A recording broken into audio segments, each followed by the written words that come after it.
Welcome, everyone. We're delighted to welcome Kevin Miller as our presenter. Kevin has worked with state agencies for the past decade in various roles, different ways, and perhaps you've seen him in one of our keynotes. Kevin has been involved in developing leaders and customer service programs throughout the world for over 30 years. He retired from active duty as an Army officer in 1996 and founded his company Vision Bound International. He's an author or co-author of several books, including the one that we will be learning from in this webinar. Kevin is married with 4 children and 6 grandchildren, lives in Springville, Utah. Kevin, take it away. All right, everybody, welcome. And the first thing I want to do is thank you for your service to our beautiful state. I've lived all over the world. I had 2 assignments in Germany, and it was a good move for me to come to Utah, and I've had a lot of great service, a lot of appreciation.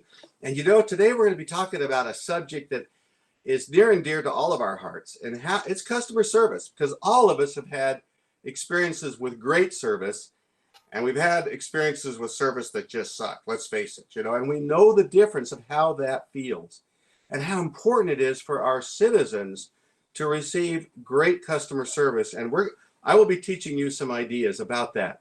So it's important that you have printed out the handout, the 6-page handout, and be ready to write. Now, if you do not have the handout, that's okay, because you will see images of my pages, and you'll be able to just jot down your own answers on a piece of paper. So I became very interested in the subject of customer service and how we win loyal customers. And some of it came from a book by Jeffrey Gitomer. And the book is entitled Customer Satisfaction is Worthless, Customer Loyalty is Priceless. And I thought, oh man, I wish I had come up with that topic for my book. But he's right, because if you think about it, I can get satisfactory service from a dozen places. I mean, how many restaurants are in the Utah Valley or Salt Lake that give me a satisfactory meal? But it doesn't necessarily mean that I'm going to come back. It's loyalty that gets us to come back. And there's a difference between loyalty and satisfaction. So that was the basis of my book. Customers only want 2 things: winning loyalty in a competitive world. And this book, we're going to draw from it in the workshop. But the idea is that customers only want 2 things. We're going to learn what those things are. So from that book, I founded a workshop that's several hours long, done in different ways. And it has this deck of hot tip cards, of which I extracted the first 16. Now, this little deck of cards is just, they're like business card size. I think you can see them here. And each one of these cards has one idea that you could use to give great service. Now, I have a deck specially for citizens, serving citizens, and that's not the extract that you have. But I do have a deck on citizens. So each one of these cards has one idea that you could do any day to give great customer service to someone. And on the back of the cards, there's 21 boxes, because if you do something 21 times, it becomes a habit. So that was a big part of this workshop. So let's learn now about customer service. And the word is loyalty. We want loyalty. So I would like you to think about for a minute how you feel loyalty. Loyalty is an emotion. I'm loyal to my country. I mean, I was an Army officer. You may be loyal to your state, loyal to whatever, loyal to your family. It's a very, very deep emotion, and it's a much deeper emotion than just satisfaction. So here are a few of my favorite brands. Over time, different companies have won my loyalty. I love Amazon Prime. I mean, I just have something delivered almost every day. I particularly stay in Hilton's. Costco has won my loyalty. USAA has insured me for 43 years. And it's just incredible the different experiences I get from these. And I do a lot of speaking on cruise ships. And so Silver Sea has been a favorite of mine for years. I do culture and history presentations on cruise ships. So these are the ones that have won my loyalty. So here's what I'd like you to do. What is a business or product that you are very loyal to? Not just satisfied, but loyal to. And I'm going to try to set up a little chat here. And I would like everyone to just chime in. What is a business or product that you're loyal to? So I'm going to put in Costco, right here, except, right? So we've got, I'm looking at a different screen here. Smith's, yeah, Sherry likes Smith's. And for whatever reason, they have won her loyalty. And so, and then we've got Amazon Prime and Allstate Insurance and Harmon's and, Olive Garden. Yeah, I like Olive Garden. They serve a good meal. And Under Armour, because they serve veterans. Yeah, I'm a veteran, and I appreciate that they orient their marketing toward veterans. I don't know if you're an Army or a Marine or Air Force. If you're a Marine, I have to give you a 10-minute break and then retrain you. Toyota, Harbor Freight. All right. I've never heard of Navy. Oh, the Navy. Okay. St. George Ford, Harbor Freight. Yeah, Harbor Freight's great. They have great tools, and I can almost always find what I want. So as we look at this, we see that even though we've got how many people? 85 people in on the live part of this. Everybody's had different experiences and some have earned your loyalty, and we're going to learn out why. So now, on page 1 of your handout, loyal customers do 4 things, folks. All right? And I want you to write these in under number 1 on your handout. So because I'm loyal to Costco, I come back. In fact, I look forward to going to Costco. Okay, I do not, so I come back. And when I'm in Costco, I always buy more. I go in for 2 items and come out with 20. So I buy more. Now, in your case, you're not selling things in the state. Buying more means that people are using your services everywhere they can, whatever that service, and they don't hesitate to use your services. So that's the second thing. The third thing is they refer their friends. And that's really important. I teach this workshop all over the world, a lot to retailers and, and different things. But we still want people to refer their friends to the state. We want people to say, yeah, the state will take care of you. So you still want this in your job. And then finally, they will offer feedback and suggestions. They're willing to tell you if you screwed up. And so you need that. You want to invite that. So this is the 4 things that loyal customers do. Now, interestingly, a study shows that 80% of CEOs think their company delivers a superior customer service. Yeah, we're fantastic. But only 8% of their customers agree they do. So there's a gap between the perception and the reality. And this is probably true even in your business as in the state. You might think you're doing a great job. Now, CX stands for customer experience, CX. That's kind of a common acronym that's out there. So this workshop, I'm going to be presenting to you about 1 hour of the concepts that came out of my book and a little bit of an extract. So the next thing is, how do we measure loyalty? Now, I often get these long death by survey things that come to me in the email with, will you take this 20-question survey? And I just don't even take those. So but there's a 1 question that measures loyalty. And it's created by Fred Reichheld in this book called The Ultimate Question. And you might want to read this book sometime.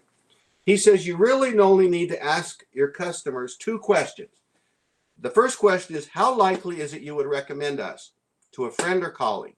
So you go to a restaurant, they hand you a little piece of paper as you're leaving, and they say, how likely is it you would recommend us? And then why? That's it. Why did you give us that score? So I want you to think now of a recent restaurant experience. Now, the reason I chose this is because it's one that's common to us all. So think of a recent, now not fast food, not like McDonald's, but you went and you sat down in the restaurant. And on a number 2, I would like you to circle, based on your experience with that restaurant, how likely would you recommend it? Because it's a 0 to 10 scale. All right, and we're going to explain this in a minute. So everybody circle down how they would recommend the restaurant. Now, in the chat, would a few of you just put in some numbers? Okay, so just put in a number. You don't have to put the restaurant in. Just say I'd give them an 8. So I'm looking 4, 10, 3, 2, 8, 7, 3, 3, 3, 4, 7, 4, 10. 2. Mike gives there's a 2. That's about the lowest. A 0. Oh, I'd love to talk to you about that restaurant. Okay, but we get 10s and all kinds of stuff. Okay, so this is very fun, and it's fun to do it in a group. When I do it in a workshop, I put a 0 to 10 on the wall and have people stand in front of it. Now, what this does is it puts a scale on called the Net Promoter Score. Now, you may have heard about this before. Now, those of you that gave your restaurant a 9 or a 10 are promoters. You're saying absolutely great restaurant, okay? They're called promoters. 7 or 8 are passive. So when I look on this, I see like Joellen Robbins gave it a 7. So she's passive.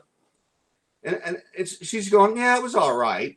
But those of you that gave your restaurant a 0 to 6 are detractors. You are saying, ain't no way, man.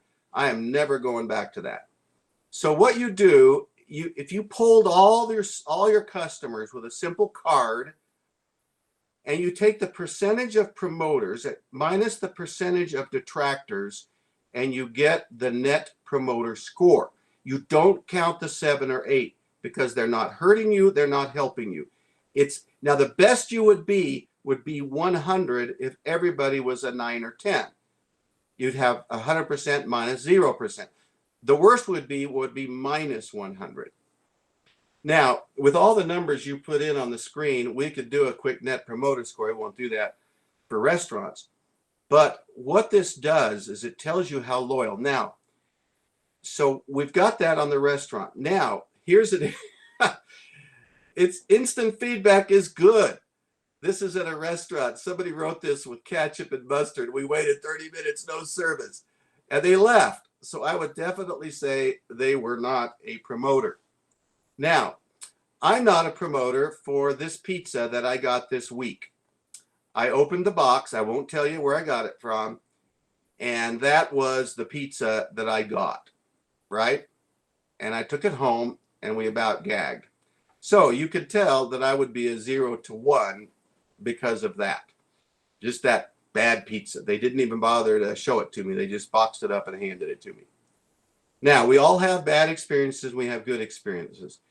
But a good Net Promoter Score, like I said, would be, what is the best Net Promoter Score? Well, SurveyMonkey's done hundreds of thousands of people, and the average is 38. But there is some that are doing great. So these are the highest we've ever measured. So Costco, Apple, and it's interesting that some of you put these on, like I did Costco. So Costco's got a very high Net Promoter Score. Not a lot of people in the 0 to 6 range. Anyway, so where are yours then? So now I want you to do something different. I want you to go to number 3. And if you were totally honest, I mean, folks, you're totally honest, you were one of your own customers or citizens coming in, and they had an experience with you. Based on all your experiences, how likely is it you would recommend? So I want you to give an honest answer to your own department. And you don't necessarily have to put, okay, good. Some people are putting in, all right? So go ahead and put in some numbers, all right? So now this is your own, as a customer of your own thing. So I'm seeing 7 and 8, 9.5 for DHS. Denise gave it a 7. Heather gave it an 8. Jacqueline. So, folks, we see the same thing happening. We see some 6s and some 7s, some 9s, some 8s. Now, you may be a legend in your own mind. So you might want to, and if you want to email me, I'll actually send you a card that you can use with your customers that just has this on it. And I'd be happy to share that with you. Just print it out and hand it out to your customers, or we could even do it with an online survey. But the bottom line, folks, I'm getting all kinds of numbers here, 6s and 8s and so forth. We need our clients and our customers to leave as a 9 or a 10, and we've got to figure out how to do that. How do we get to the 10? What is the way we do that? So we think about what business do that make you loyal. You know, I just like someone to attend to me, be interested in me. So would you chat in on the chat? What do businesses do that make you loyal? What does loyalty mean to you? So let's get some answers on that. Okay. So I'm kind of watching my other screen here for a minute. They're responsive. They meet your expectations. They pay attention to what you're saying. They make you feel like Jacqueline's Jordan, Jacqueline, that you're important to them. They listen to me. Responsive, professional, no hassles. They know my order. I mean, they don't screw up. They don't give you a burnt pizza. Good inventory. Yeah, they have what you want.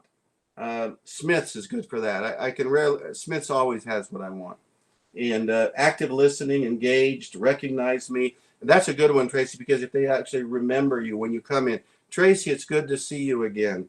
All right. So, folks, we're getting some answers here. I want you to think about it because this is very important. They make you feel like you are their only customer. Michelle, it's like when you're there, you're it. It's like they're engaged with you. I love that, Michelle. They recognize me. So this is what we're learning here. Now, I sail on cruise ships a lot. In Juneau, Alaska, there's a Red Dog Saloon. And I got a picture of this sign on the wall.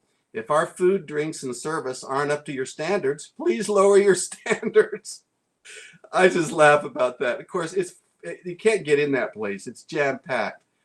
But we can't just tell the citizens, lower your standards and you'll be happy with us.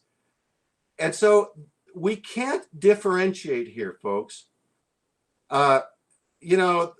I put up some things from the state, but we can't just differentiate with our products. We have to differentiate with our people. People are your really only advantage. Now, I realize that there's not a lot of places citizens can go to get what you do.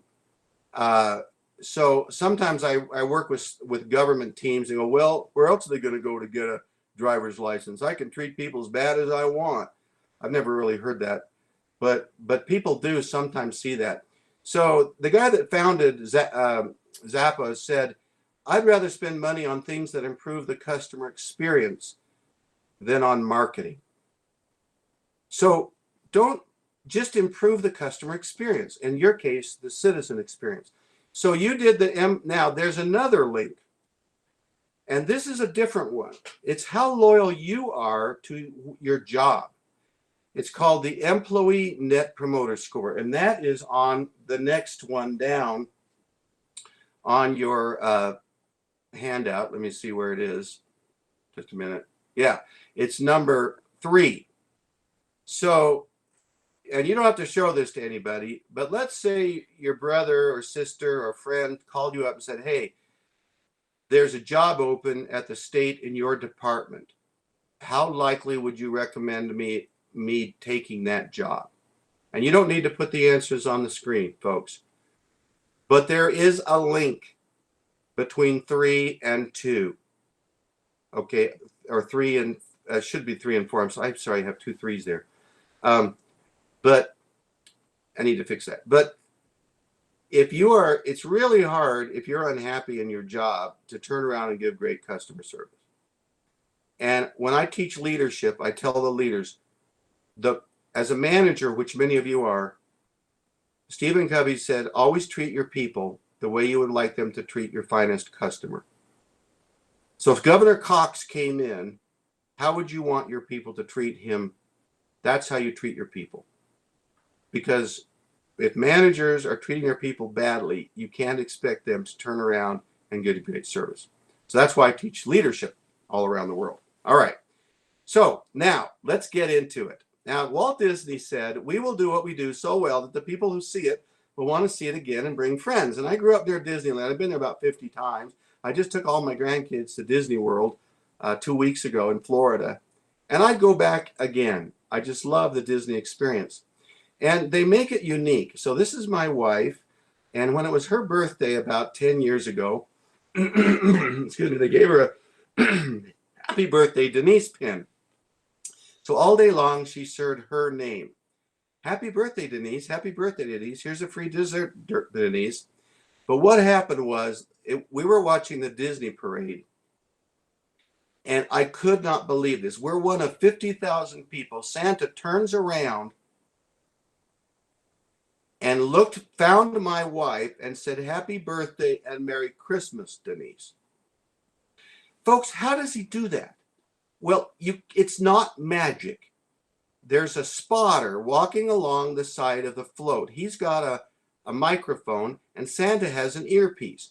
So all they have to do is look for someone in a lavender blouse and say, her name is Denise and it's her birthday. Santa finds her and says, happy birthday. Do you know what that did to my wife? She thought she was 6 again. Santa knew her by name. Now, if Disney can do that, so can we, folks. And that's what I want to teach here. So we can't have our customer service experience just technical. It's got to be human. And Stephen Covey, who was my dear friend for many years, said organizations don't behave, people behave. It's you, it's me. That's how we behave. And it takes a team. This is a group climbing Mount Everest. And we can't have the guy in the yellow jacket say, I'm quitting today. We have to pull to the summit as a team. That's why we want everyone doing these behaviors. So what are the 3 keys of great customer service? So this is on your handout, page 2, item number 6. And I just want you to write them in quick because we got to keep on track for the rest of the workshop. Now, so there's 3 keys. Number key is your attitude. Somebody said your attitude decides your altitude. So, and you affect the attitude of the people around you. If you are moaning and groaning and complaining and drag in negative, it can spill over to other people. However, ultimately, my friends, we are responsible for our own attitude. And we need to brush it off in the morning and come in with an attitude of service and I love my whatever it is, all right? So the next thing is skills, because you can have a great attitude, but if you don't have skills, it doesn't work, you know. Oh, wow, I love my job, but I don't know how to do it, right? And that's where our training comes in. We have to make sure that people have a great attitude and give them the skills to do their job. The third one is processes. And folks, it's amazing that processes cause more problems than almost anything else. And so 80% of customers' problems are caused by bad systems, not by bad people. So what that means is the citizen is frustrated with your flippin' bureaucracy, all right? And I'm just, or I'm just making a joke here, but you're trying to give great service, but this form has to be filled out in triplicate and signed by God and returned to us by blah, blah, blah, blah, blah, blah, blah. Or, the processes. So look at all of your systems because they affect the customer attitude. And it's also, Stephen Covey said, if you put really great people in really poor systems, the systems win. And so you might want to give great service, your attitude and your skill, but the system won't allow you to do that. And if I was working with your team right now, we could talk about systems. What is a system that we can fix? Because some of our systems are this stuff. This is a piece of fossilized dinosaur poop. I'm not kidding you. I have several pieces that I train with and I hold it up. Now what this is it's a policy or a system that was poop 50 years ago, and we've kept it around so long that it's become fossilized. And here's another piece of it, all right? So it's 50-year-old fossilized poop. And the way you can tell this is because when somebody questions it, you say, I don't know, that's the way we've always done it. That's the way we've always done it. Maybe an indicator of dinosaur poop. Because what if you looked at it and said, huh, maybe we can change that system. Maybe we can throw it away. Maybe we don't need it anymore. I've worked with organizations where we got 30 processes down to 2 because all the rest of them were just stuff that had been added into the system. So think about that. It's not what this workshop's all about, but I want you to really think about this. Now, Einstein said the definition of insanity is to continue to do what you're doing and expect to get different results. So now we're going to get to the meat and the main activity of the workshop. Customers only want 2 things. And we're back, I think, on the back to the bottom of page 1 again. Sorry about that. So go back to page 1, and this is the foundation of my book and the workshop that I do and what you're getting right now. So the first one is solve my problem. Why is that voice coming in? All right. All right. I got a recording going on back there. I'm sorry. So solve my problem is the first thing. So write that in. Solve my problem. All right. But people expect you to solve the problem because that's what they came in for. I'm not going to leave Smith's going, wow, they had eggs and milk. And I'm not going to leave your department going, wow, they gave me the form or whatever. All right. So people expect you to solve the problem. Now, I wrote on the bottom that even though in the government we may not have a lot of competitors, it is still just as important to go above and beyond. But you will only get to a 7 or 8 satisfaction by giving the citizen what they expect. So the second part is, now, by the way, I like this quote. People who buy power drills do not necessarily want a 1/4-inch drill. They want a 1/4-inch hole. That's a Harvard business professor. So what is the hole that your service is really providing the citizen? What is it they're trying to do? And think about that, because that is how you really solve the right problem. Because sometimes the citizen or the customer may want they ask for something, but if you say, tell me why you need this, you might say, we have a better solution for you. Because they only see the drill as the only solution. But really, if you understand the whole, you can maybe craft a better solution for them. So we'll leave that, go to the second part. So this was not a good example on that pizza. All right. They did not solve my problem. I went home and opened a box to an inedible pizza. So I don't care if they smiled at me and used my name and did anything else. They didn't solve my problem. This was just this week. This happened to me. The second one is, now, leave me feeling great about the experience.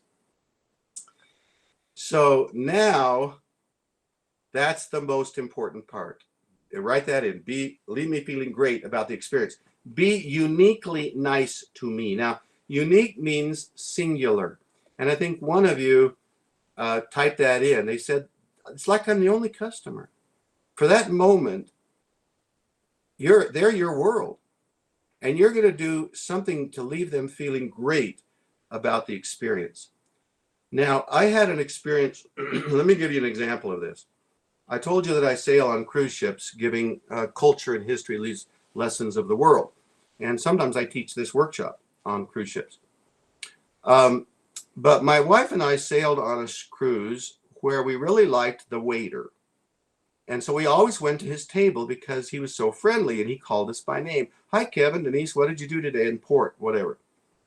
And he learned that we didn't happen to drink alcohol. So by the second night, he would not even put the wine glasses out.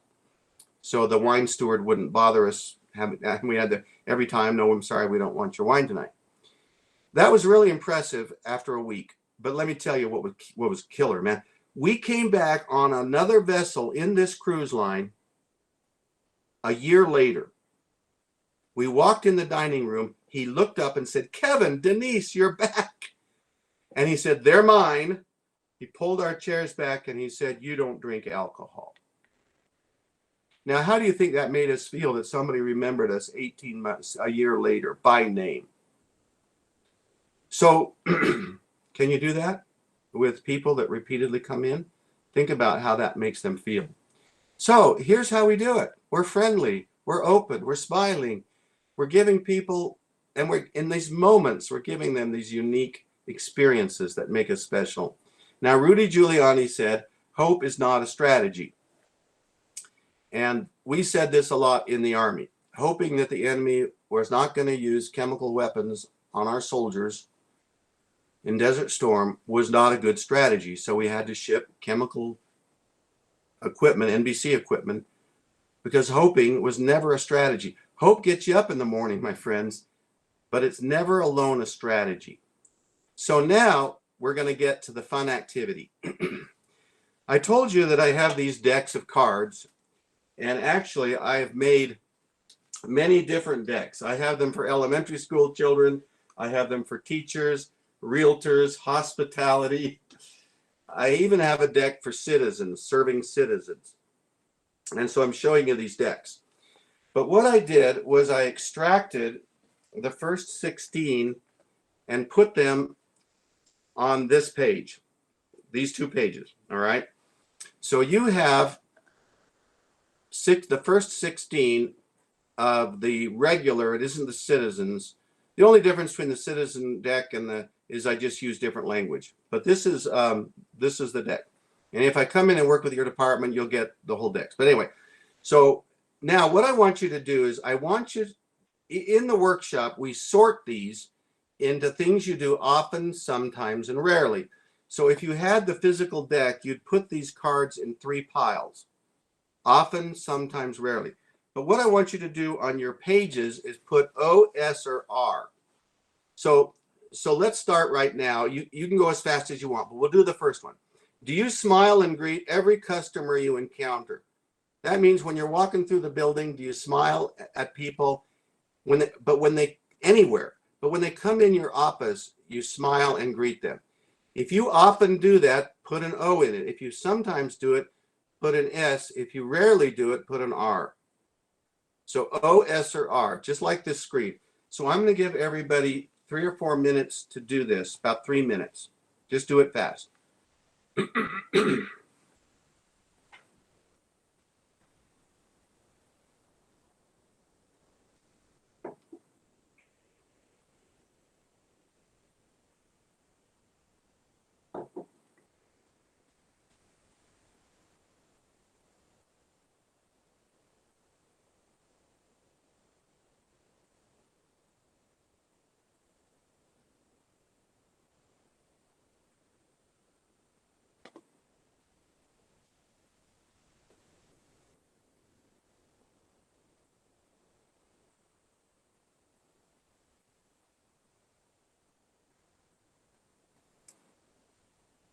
And by the way, I like some of the comments that are coming in. Teresa Patterson, you have to practice people's names to remember their names. You have to almost, try to make a connection. All right, so OSR.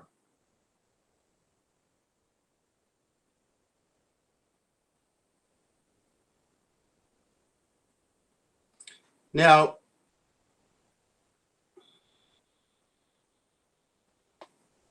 when I do this with a group, I have people pair share a little bit what's in their stacks. And we have people practice and talk about them.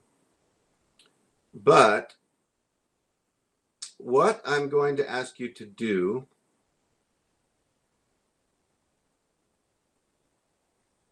and by the way, it's interesting, the easiest card is number 13 and the hardest one might be number 14. Say nothing negative about a citizen, a co-worker all day, all week.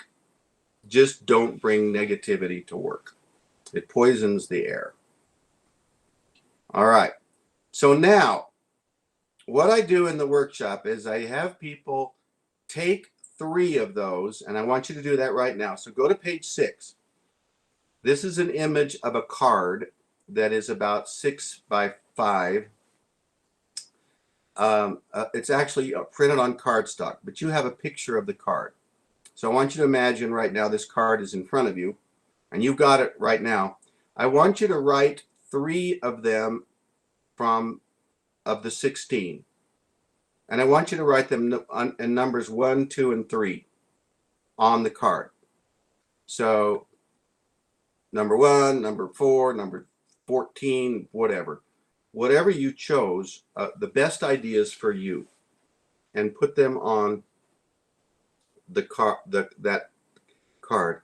And I really would like you to cut it out and use it this week, and see and practice these. We're going to try to turn this workshop into action, my friends. So take just a minute to jot these down on the card. All right.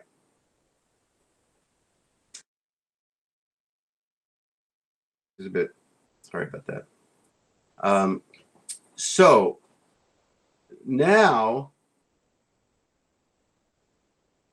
what I'd like you to do is jot in on the chat just the card numbers, some of you. So, and I'm going to show you that everybody did it a little differently. So just jot in card 6, 8, and 10 or whatever. So people go ahead and do that right now on the chat. Okay, so Tracy's going to do 10, 15, and 4. Tammy's doing 1, 7, and 11. Okay, Mel's got 4. All right, Mel, you're hardcore. 1, 8, 9. I love when people choose 14. It's such a hard one. All right. Lene is doing 1, 8, and 14. Richard, 10, 15, 3. 8, 14, 15. Okay, so I've proven the concept behind my training, folks. Some of you may have heard a leader's statement, I teach people correct principles and they govern themselves. When I go to a company and they have dictated people to do certain things with customers, I never see it happening because people do not like to be force-fed. So if Julie's doing 1, 2, and 16, and Laura's doing 13, 8, and 14, that you chose them. And therefore, you felt a need to want to do those. They motivated you. But if I told everybody do 1, 2, and 3, it's not going to happen. Guarantee it. So I have done this with thousands of people around the world, and I bet no one has the same card. I've never seen 2 people have the same one. Because, exactly, maybe in a different order or whatever. So now the challenge is go forth and do. If you believe things, do them. So practice it and say, I'm going to do these. And you will see a difference. Now, what's really cool is that what if everybody chose one and decided to work on it for a week or 2? In addition to their individual card. Let me give an example. I was working with a city government team here in Utah.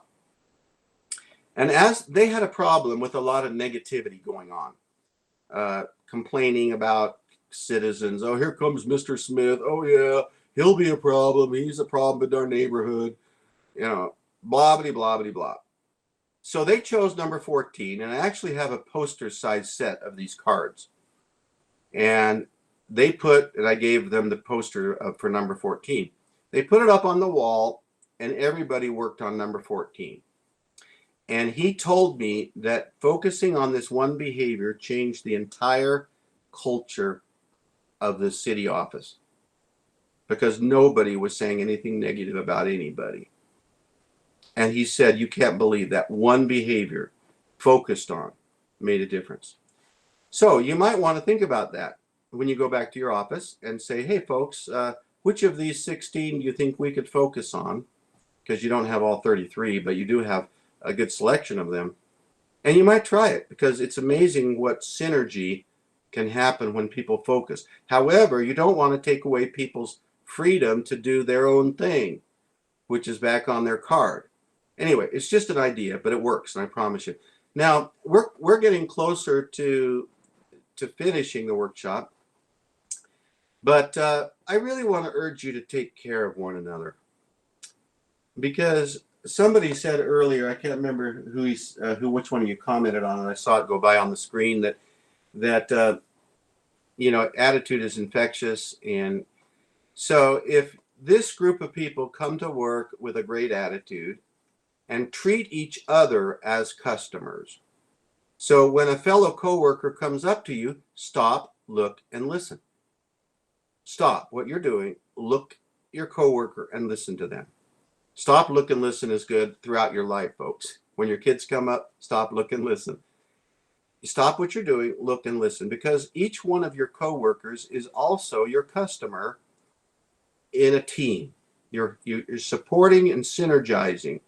And so if you treat each other well, and you'll, in the full deck of cards, one of the cards says, make a friend with a coworker this week.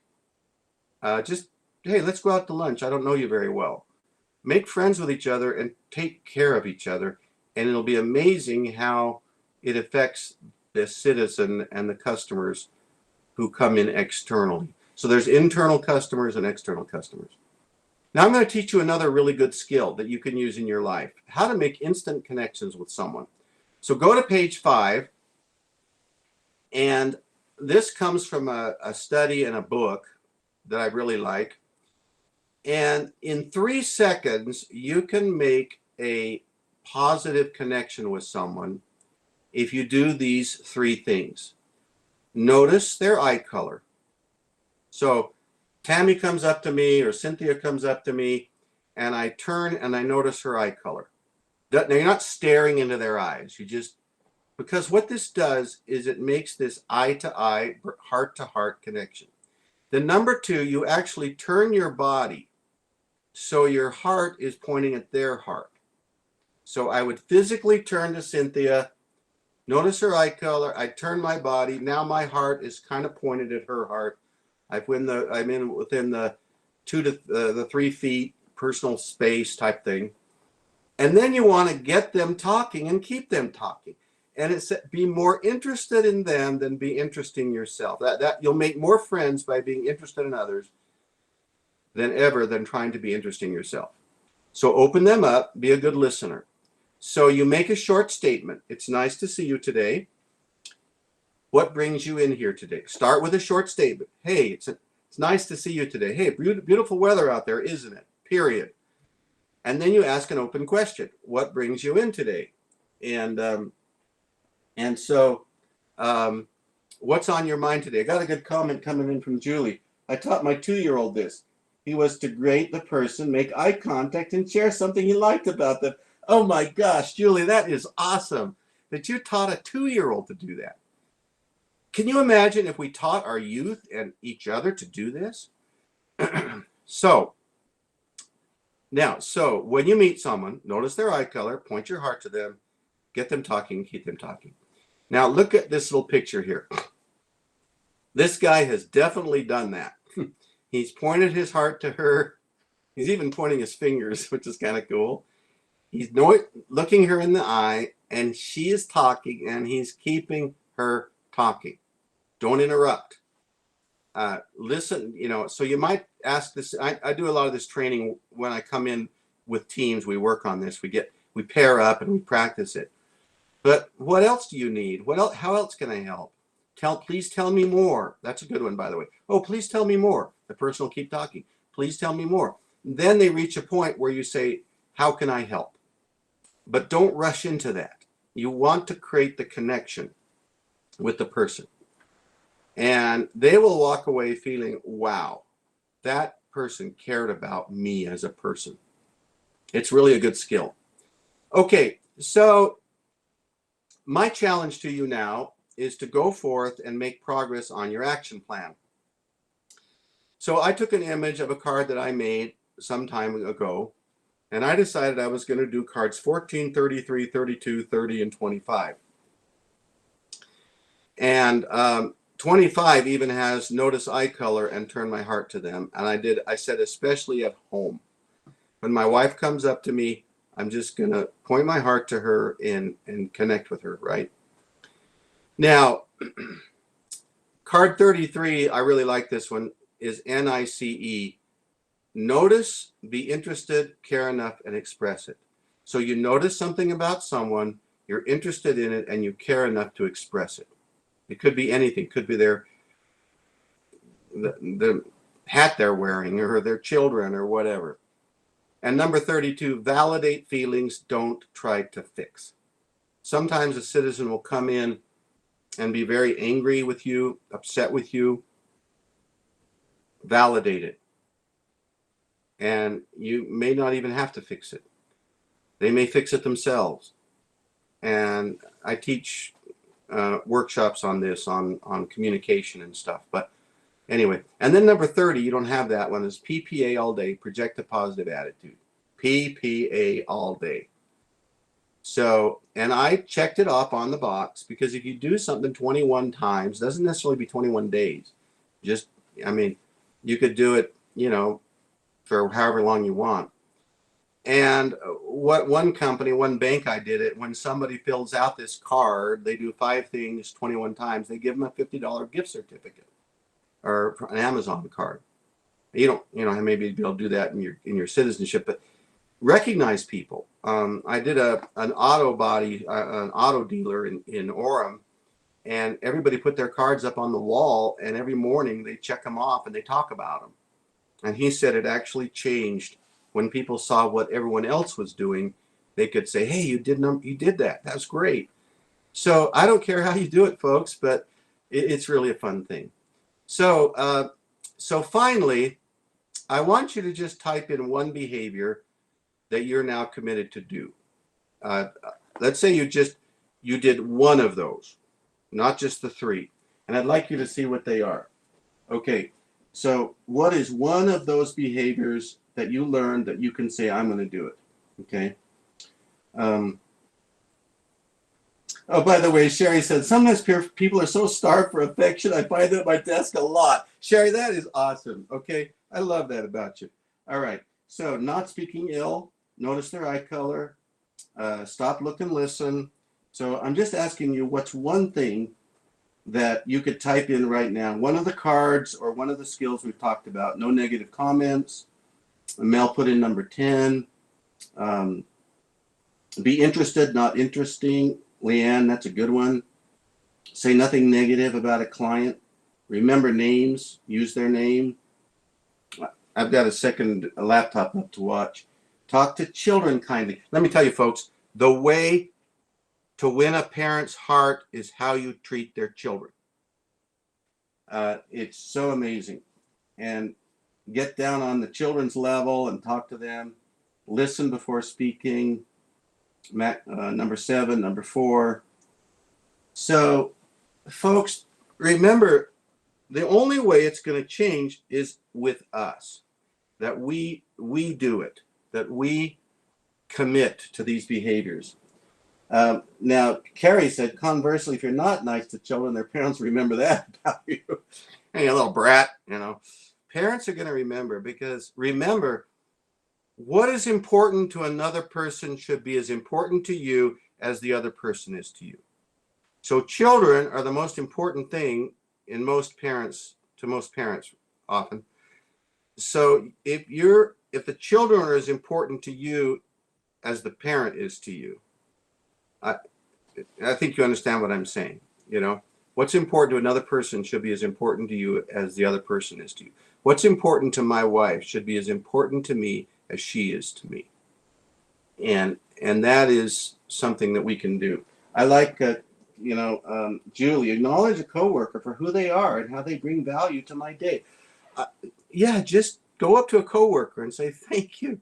You bring so much value to me. That person will remember that. Mark Twain said a good compliment lasts me 2 weeks. If somebody gives you a good compliment, you'll remember it for 2 weeks. So, folks, I hope that you've learned some things. I have made an extract of my book, which JJ I think he figured out how to give it to you. If it's a link, okay? What I did is I took chapters 1 and 3 and 14 of my book, and I put it in a PDF. It's about 12 pages long, and I invite you to read it. And chapter 14 is about civic service, how to apply this to citizens. The book is available on Amazon or from my website, the whole book. But I wanted you to have an extract of that, which you can print off. Now, folks, don't get discouraged. I want you to learn from this mother duck. She's walking her ducklings and she passes them into the wind. And all of a sudden, she's lost control of the family. And it gets worse. This might be you by 8:30 in the day. You start out hoping for this and you end up like this. Now, nobody gets hurt. They're little fluff balls and they're dizzy, but they know what to do. Trust mom. They run back to mom. She shakes herself off. And even a mother duck knows, do not walk in the same direction. Don't do stupid twice. And so she takes them in a different direction instead of into the wind. But I love that. She doesn't give up and fly away and say, I'm tired of being a mother. She just rucked up, like we said in the Army, just ruck up and do it. So folks, these little chicklets, they're your coworkers, they're your customers, they're your family. You're leading them. Build trust with them. And that's kind of what we've talked about. So today we followed the mindset, skill set, tool set model that Covey talked about. The mindset has to change first. So what I want your mindset to change to loyalty.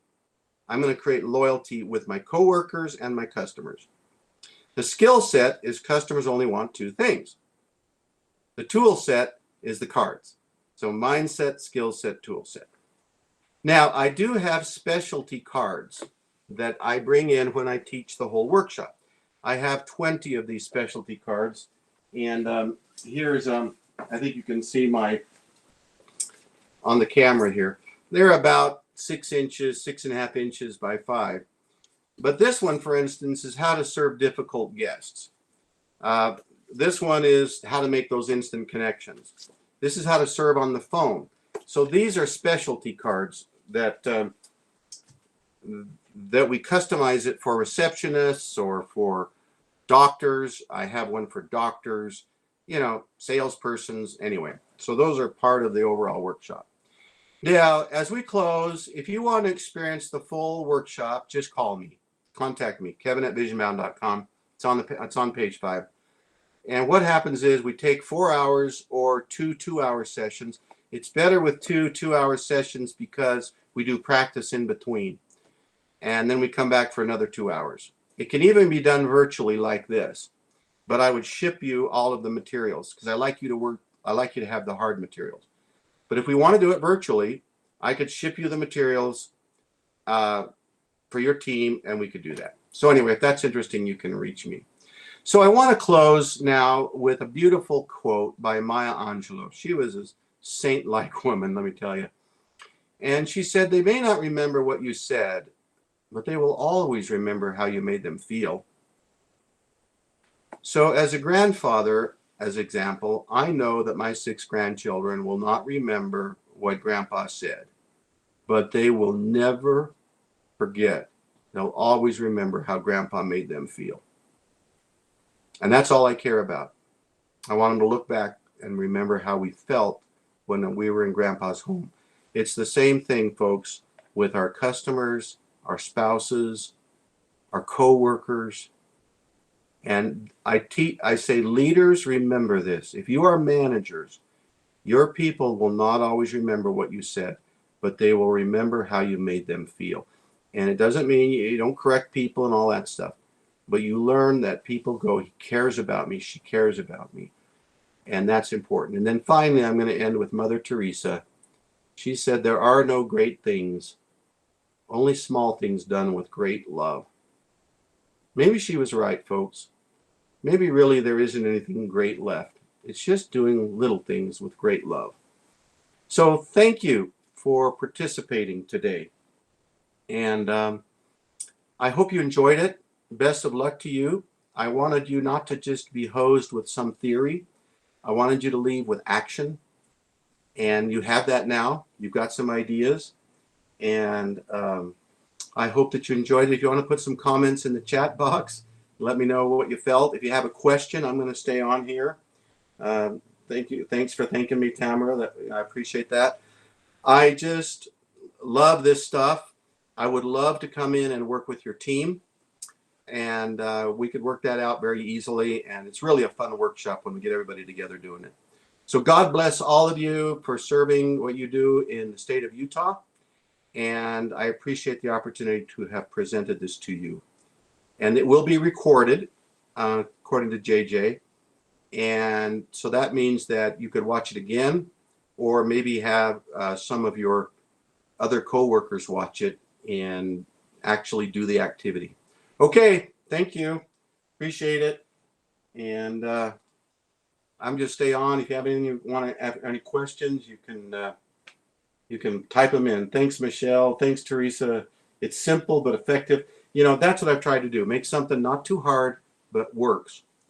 We try to make things too complicated sometimes. So, awesome. All right. That's it. Thank you very much.